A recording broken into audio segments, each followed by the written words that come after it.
Sa Pasay City, sa evacuation center muna pansamantalang tumutuloy ang halos 300 residenteng naapektuhan ng sunog kahapon.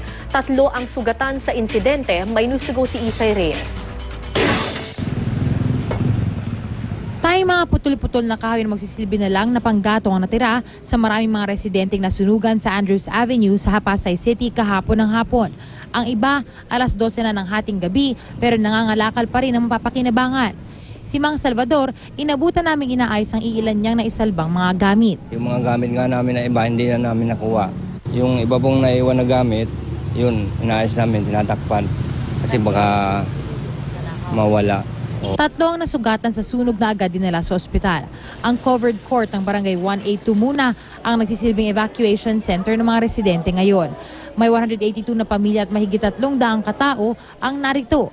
Kani-kanyang diskarte para makapahinga. Until such time na magkaroon na sila ng panibagong bahay o shelter, that's the time. Pero hanggat kailangan nila ang evacuation, nandirito kami. Hindi kami magpapack up.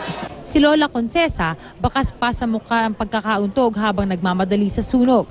Maayos naman daw ang sitwasyon nila pero hirap lang siyang magtiis kapag kailangan gumamit ng banyo. Ang mga sanggol naman, mahimbing ang mga tulog at tila di alintana ang kanilang sitwasyon. Wala naman. Yung pag-ihi lang.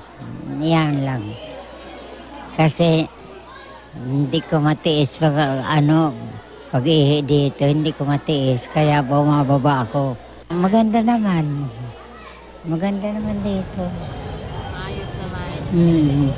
Pagkain. Oo, lalo na sa pagkain. Isay Reyes, GMA News.